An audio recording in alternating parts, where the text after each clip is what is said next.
चार ऐसे स्टॉक्स जिन्होंने रीसेंट मार्केट के करेक्शन में काफी बढ़िया करेक्शन दिया है और आने वाले सालों के अंदर लॉन्ग टर्म इन्वेस्टमेंट के तौर पे मल्टी बैगर्स बनते हुए दिख सकते हैं।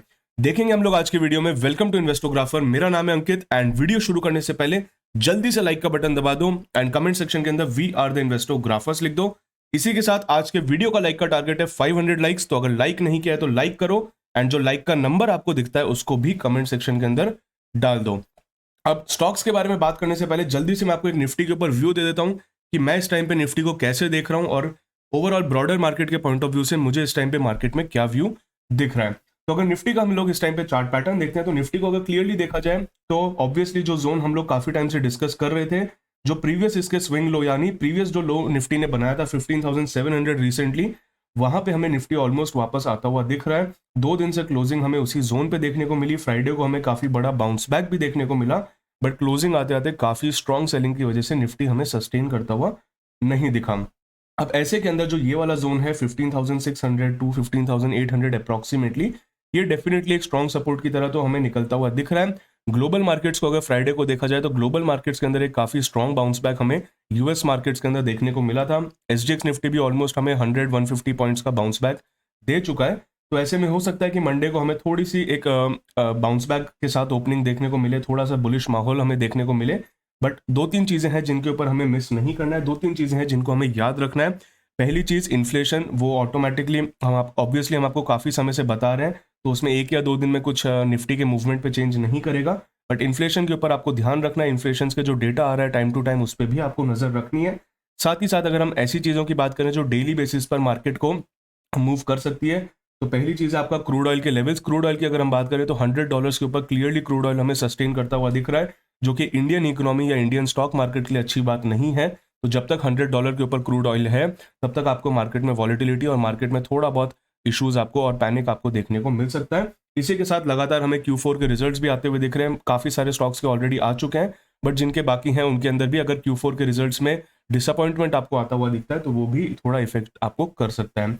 इसी के साथ अगर हम टेक्निकली बात कर लेते हैं तो निफ्टी में अगर ये वाला जोन हमें टूटता हुआ दिखता है तो आने वाले समय पे हम अगर इस ट्रेंड लाइन के बेसिस पर भी जाएं और मेजर सपोर्ट भी यहाँ पे अगर देखें तो राउंड फिगर में 15,000 एक बिग राउंड नंबर है जहां पे हम एक्सपेक्ट कर सकते हैं कि हमें मार्केट रुकता हुआ देखने को मिल सकता है। अब ऐसे में शॉर्ट टर्म में हो सकता है हमें छोटा मोटा बाउंस बैक भी देखने को मिले, बट क्योंकि हम लोग बड़े ट्रेंड को प्ले करते हैं, हम लोग डेली बेसिस पे 1-2 दिन के ऊपर नीचे के मूवमेंट्स पे ज़्यादा असर नहीं पड़ता है हमें, तो हम उसके बेसिस पर ज़्यादा नहीं चलेंगे।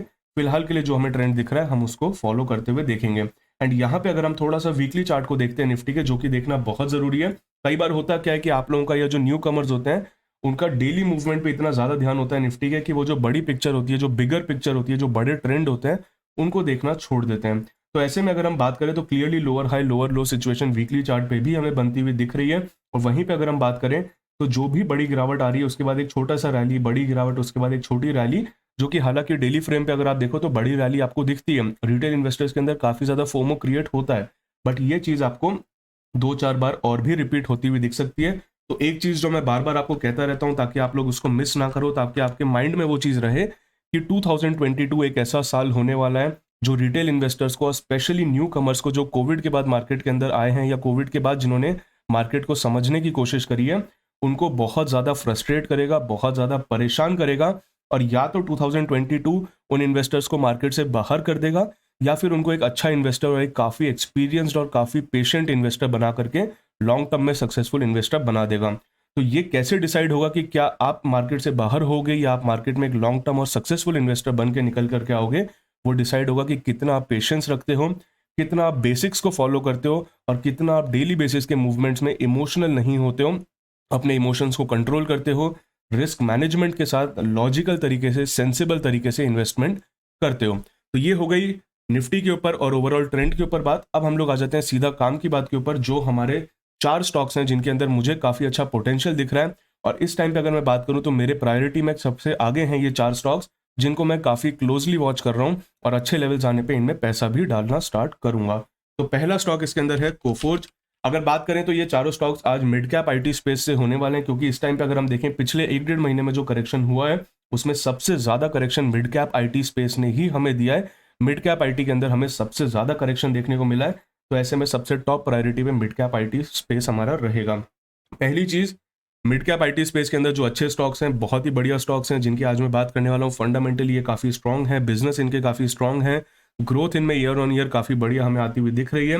बस हुआ क्या है स्पेशली मिड कैप आईटी और लार्ज कैप आईटी के अंदर कि पिछले 1-1.5 साल के अंदर कुछ ज़्यादा ही रैली हमें देखने को मिली थी और रिसेंटली अब जो थोड़े मार्जिन एट्रिशन के इश्यूज हमें मार्केट में आते हुए दिख रहे हैं। एट्रिशन का मतलब अगर आपको नहीं पता है तो जल्दी से कमेंट सेक्शन में जिसको पता है लिख दो और आप लोग कमेंट सेक्शन में चेक कर सकते हो। जो हमारे व्यूअर्स हैं उन्होंने ही एट्रिशन का मतलब आपको बता दिया होगा, ठीक है।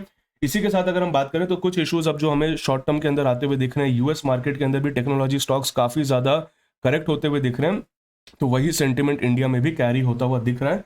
उस वजह से हमें काफ़ी अच्छे से मिड कैप आईटी स्पेस में करेक्शन आता हुआ दिख रहा है। तो कोफोर्ज जिसमें से पहला स्टॉक है जिसने काफ़ी बढ़िया करेक्शन दिया है। यहाँ पे जब इसने मेजर सपोर्ट इस वाले जोन में तोड़ा था, वहाँ पे अगर आपको याद हो तो बताया गया था कि जिन्होंने भी short term medium term positions ली है इसमें से डेफिनेटली एग्जिट कर सकते हो और वापस कभी स्टेबल होगा तो ऐड करने के लिए देख सकते हो। एंड उसके बाद अगर हम देखें तो लगातार लोअर हाई लोअर लो फॉर्मेशन के साथ इसने करेक्शन देता रहा एंड यहाँ पे अगेन एक और सपोर्ट टूटता हुआ हमें दिखा, जिसके बाद स्ट्रेट अवे यहाँ पे सपोर्ट हमें बनता हुआ दिख रहा है 3500। बट यहाँ से अगर करेक्शन हमें थोड़ा और कंटिन्यू होता हुआ दिखता है तो एक मेजर सपोर्ट या एक मेजर लेवल जो हमें देखने को मिलेगा वो 2900 या फिर राउंड फिगर में 3000 के अराउंड देखने को मिलेगा। डेफिनेटली अगर आप एक लॉन्ग टर्म इन्वेस्टर हो और अगर कोफोर्ज हमें 3000 के लेवल तक आता हुआ दिखता है तो वहाँ पे आप अपना इनिशियल 15 to 20% इन्वेस्टमेंट कर सकते हो।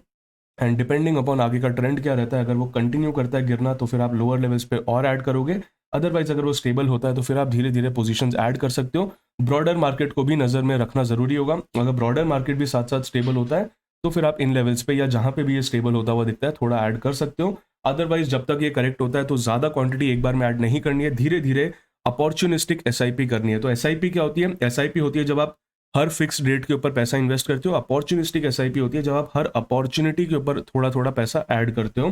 तो एक बार में इन्वेस्ट करने का मौका अच्छा नहीं है। अपॉर्चुनिस्टिक एसआईपी के लिए देखो जब भी बड़ा करेक्शन आता है इस तरह के स्टॉक्स में थोड़ा थोड़ा अमाउंट ऐड करते रहो और ऐसा भी ना हो कि आपका कैश खत्म हो जाए ताकि आप लोअर लेवल पे ऐड ना कर पाओ। तो कैश भी खत्म नहीं करना है, थोड़ा थोड़ा करके ही धीरे धीरे ऐड करना है।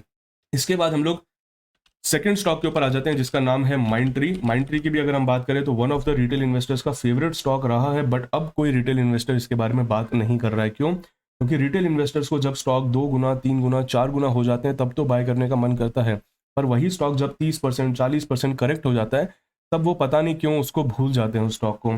तो माइंडट्री की भी अगर हम बात करें, रिसेंटली इसने मेजर सपोर्ट ब्रेक किया, वहाँ पे भी बताया था कि अगर शॉर्ट टर्म के लिए ले रखा है तो निकलने का मौका होगा क्योंकि इसके बाद फॉल एक बड़ा आता हुआ दिखेगा। एंड आप देख सकते हो काफ़ी स्ट्रॉन्ग, काफ़ी तेज, काफ़ी कंटिन्यूस फॉल हमें बनता हुआ दिख रहा है। यहाँ पे एक छोटा सा सपोर्ट है, बट अगर ये टूटता है देन फिर हम माइंडट्री को हम कुछ मेजर सपोर्ट्स यानी 26-2500 के जोन में या फिर बड़े सपोर्ट्स 2300 और 2000-1800 ऐसे जोन्स पे भी जाते हुए देख सकते हैं। तो जितना ज़्यादा ये गिरेगा हम लोग लाइव सेशन में तो डिस्कस करते ही हैं, साथ ही साथ जो हमारी बिग बुल्स क्लब की मेंबरशिप है वहाँ पे भी अपडेट आ जाएगा जब हम लोग खुद इसमें इन्वेस्ट करने के लिए देखेंगे या पर्सनली हम इसमें अगर कोई क्वांटिटी ऐड करेंगे तो बिग बुल्स क्लब की जो मेंबरशिप है, बिग बुल्स क्लब का हमारा जो ग्रुप है वहाँ पे भी अपडेट डाल देंगे। बाकी एज अ इन्वेस्टर आप लोग भी अपने लेवल्स अपने माइंड में रख सकते हो, चाहो तो अलर्ट्स लगा करके रखो या फिर कहीं पे नोट करके रखो ताकि आप चेक कर सकते हो डेली बेसिस पे अगर वो लेवल्स आते हैं तो थोड़ी थोड़ी क्वांटिटी ऐड कर सकते हो। सबसे मेजर लेवल्स जो इस टाइम पे मुझे दिख रहे हैं तो वो अप्रॉक्सीमेटली, हालांकि इस वाले जोन में काफ़ी छोटे छोटे सपोर्ट्स आपको देखने को मिल रहे हैं, तो ये पूरी की पूरी जो रैली है वो रिट्रेस हो चुकी है। तो अब इसमें सपोर्ट वाले जोन आने स्टार्ट हो चुके हैं। मेजर सपोर्ट अगर हम बात करें तो पहले सपोर्ट पे ऑलरेडी आ चुका है 2900-3000 के आसपास, बट अगर गिरावट कंटिन्यू होती है देन फिर हम लोग अप्रॉक्सीमेटली 2500 के राउंड फिगर में देख सकते हैं सपोर्ट। उसके बाद 2300 का एक सपोर्ट रहेगा एंड उसके बाद 2000 अगेन एक राउंड नंबर रहेगा जहाँ पे सपोर्ट बनेगा। अगेन सेम एडवाइस रहेगी, अपॉर्चुनिस्टिक एसआईपी करो, एक बार में पैसा कहीं पे भी इन्वेस्ट मत करो, अदरवाइज करेक्शन अगर डीप होता है तो फिर आपको लॉस भी होगा, पैनिक भी होगा एंड अपॉर्चुनिटी को ग्रैब करने के लिए कैश नहीं होगा आपके पास। तो जिस भी अच्छे लेवल पे आता है थोड़ा थोड़ा ऐड करो, 10% 15% ऐसे करके धीरे धीरे ऐड करो, ताकि ऐसा भी ना हो कि आपके हाथ से मौका निकल जाए और ऐसा भी ना हो कि आप हायर लेवल पे पैसा डाल करके बैठ जाओ, ठीक है। इसी के साथ अगर मेरा सजेशन ये भी रहेगा कि जो स्टॉक्स आज मैं डिस्कस कर रहा हूँ उनका जो पी रेशियो है, पी रेशियो को भी आप ट्रैक कर सकते हो, तो वो भी एक इंडिकेशन बन सकता है। अगर पी रेशियो बहुत ज़्यादा फेवरेबल हो तो वहाँ पे थोड़ा ज़्यादा भी इन्वेस्ट किया जा सकता है। एंड पी रेशियो को देखने के लिए मैं सजेस्ट करूँगा कि जो हिस्टोरिकल पी का उनका ग्राफ होता है, यानी माइंडट्री का अगर आप देखो 10 साल का पी का चार्ट या किसी भी स्टॉक का 10 साल का पी का चार्ट अगर देखते हो उसके बेसिस पर पी अच्छा है या नहीं है वो डिसाइड करो। अदरवाइज हर स्टॉक की अपनी खुद की एक डिमांड होती है, खुद की अपनी सप्लाई होती है, तो पी रेशियो सबका सेम नहीं हो सकता है। इसी के बाद अगले स्टॉक के ऊपर आ जाते हैं, वो है LTTS। LTTS की अगर हम बात करें तो टाटा एलेक्सी और LTTS दो बहुत ही ज़्यादा हाइप्ड स्टॉक रहे हैं 2020-21 के। टाटा एलेक्सी ने उतना ज़्यादा करेक्शन अभी नहीं दिया, बट LTTS ने बहुत ही ब्यूटीफुल, बहुत ही बढ़िया करेक्शन देना स्टार्ट कर दिया है। इस वाले जोन पे बताया गया था कि अगर ये जोन टूटता है 42-4300 का, तो बड़ा करेक्शन हम LTTS में आते हुए देख सकते हैं। देन LTTS हमें इस वाले सपोर्ट पे आता हुआ दिखा, बट एक दो दिन रुकने के बाद वो सपोर्ट भी हमें टूटता हुआ दिख गया है। मेजर सपोर्ट की अगर मैं बात करूं तो LTTS में काफ़ी क्लियर है, मेजर सपोर्ट इसका राउंड फिगर 3000 पे रहेगा। अगर यहाँ पे अगर आप देखो तो एक गैप भी हल्का सा छूटा हुआ है, तो मोस्टली चांसेस है कि इस गैप के जोन के आसपास थोड़ी स्टेबिलिटी आती दिखेगी। 3000 के अराउंड अगर आप चाहो तो थोड़ा बहुत इन्वेस्ट भी कर सकते हो। टॉप से अगर हम देखेंगे तो ऑलमोस्ट 6000 का जो इसने टॉप मारा था, वहां से ऑलमोस्ट इसमें 49-50% करेक्शन भी हो जाएगा। तो 3000 एक अच्छा फिगर है जहां पे आप थोड़ा बहुत इन्वेस्ट करने के लिए देख सकते हो। उसके बाद अगर हम सपोर्ट्स की बात करें तो 24-2500 का अराउंड एंड अगर वो ब्रेक होता है, अगर बहुत ज़्यादा करेक्शन में जाता है LTTS, तो फिर अपना ये एक जो इसका मेजर सपोर्ट है life time high previous breakout का, वो रहेगा 1800-1900। हालांकि वो अभी काफ़ी दूर है, तो उतने दूर का प्रिडिक्ट करने का कोई फायदा नहीं होगा। आखिरी स्टॉक के ऊपर आ जाते हैं जो बहुत ही बढ़िया है, जो ऑलरेडी काफ़ी ज़्यादा करेक्शन दे चुका है एंड एज एक्सपेक्टेड हम लोगों ने उसमें इन्वेस्ट करने के लिए डिसाइड नहीं किया था, क्योंकि हमें दिख रहा था वो सपोर्ट टूटेगा एंड वो भी टूट गया। तो ऑलरेडी अगर हम बात करें तो आई गेस 50% के अराउंड वो स्टॉक करेक्ट हो चुका है। स्टॉक का नाम है Larsen and Toubro infotech, LTI। Again LTI LTTS दोनों बहुत ही बढ़िया कंपनीज है। यहाँ पे अगर आप देखो तो ये मेजर सपोर्ट जो LTI का आया था, बट यहाँ पे हमने डिसाइड किया था कि अभी हम पैसा नहीं डालेंगे। उसका रीज़न था कि ब्रॉडर मार्केट और IT सेक्टर बहुत ही ज़्यादा वीक दिख रहा था एंड काफ़ी ज़्यादा चांसेस थे ऐसे में कि ये सपोर्ट ब्रेक हो जाए, एंड वैसा हमें होता हुआ दिखा एंड 4500 के भी नीचे हमें जाता हुआ स्टॉक दिख रहा है। टॉप से अगर हम देखें तो ऑलमोस्ट अगर हम 7600 के अराउंड टॉप पकड़ते हैं, वहाँ से ऑलरेडी स्टॉक 45% यानी अप्रॉक्सीमेटली 50% के अराउंड करेक्ट हो चुका है एंड ऐसे में लोअर लेवल्स तक जाता है तो 55-54% तक करेक्शन हमें देखने को मिल सकता है। अब ऐसे में अगर हम सपोर्ट की बात करें तो ऑब्वियसली 4000 एक राउंड फिगर है, तो वो सपोर्ट की तरह काम करेगा। बट अगर वो टूटता है या फिर गिरावट कंटिन्यू होती है, तो मेजर सपोर्ट यहाँ पे हमें 35-3600 का जोन दिख रहा है एंड अगर वो ब्रेक होता है, जिसके चांसेस थोड़े कम है, बट मार्केट में गिरावट जब आती है तो कोई बॉटम नहीं होता, किसी को नहीं पता होता कि वो गिरावट कहाँ तक एक्सटेंड होगी, तो वो गिरावट हमें फिर 2800 या 3000 के लेवल्स तक भी पुश करते हुए देख सकते हैं। तो डेफिनेटली ये 4 स्टॉक्स इस टाइम पे मेरे रेडार पे हैं मिड कैप IT स्पेस के अंदर, जो मुझे काफ़ी बढ़िया लग रहा है। आप मुझे चैट के अंदर, आप मुझे कमेंट सेक्शन के अंदर बताओ कि इन चारों स्टॉक्स में से आपको सबसे बढ़िया स्टॉक कौन सा लगा। क्या कोई और IT का स्टॉक है जिस पे भी हमें नज़र रखनी चाहिए। एंड एक चीज़ और मैं बता दूं कि अगर आपने अभी तक लाइक नहीं किया है तो लाइक करिए, चैनल को सब्सक्राइब नहीं किया है तो सब्सक्राइब करिए, और बिग बुल्स क्लब की मेंबरशिप अगर आपने अभी तक ज्वाइन नहीं किया है, तो इस तरह के मार्केट में आई गेस कि आपको काफ़ी ज़्यादा हेल्प मिल सकती है। क्योंकि जब आप पैनिक करते हो, जब आपको समझ नहीं आता कि मार्केट में क्या हो रहा है, तो डेली जो हमारा वहाँ पे 2:45 PM से 3:30 PM तक कॉल होता है, वो आप अटेंड कर सकते हो, अपनी क्वेरीज डायरेक्टली हमसे बात करके पूछ सकते हो। तो आपको काफ़ी गाइडेंस और आपका जो पैनिक या इमोशंस होते हैं वो कंट्रोल में आ सकते हैं। साथ ही साथ जो भी स्टॉक हम लोग खुद इन्वेस्ट कर रहे होते हैं, या जो हमें इन्वेस्टमेंट के अच्छे लेवल पर दिख रहे होते हैं, या ट्रेडिंग के अच्छे लेवल पर दिख रहे होते हैं, वो भी हम वहाँ पे रेगुलरली शेयर करते रहते हैं। तो अगर आपने अभी तक ज्वाइन नहीं किया तो लिंक आपको डिस्क्रिप्शन में और कमेंट सेक्शन में मिल जाएगी, वो आप ज्वाइन करने के लिए देख सकते हो। आज की वीडियो इतनी थी, फिर मिलेंगे, तब तक के लिए थैंक यू।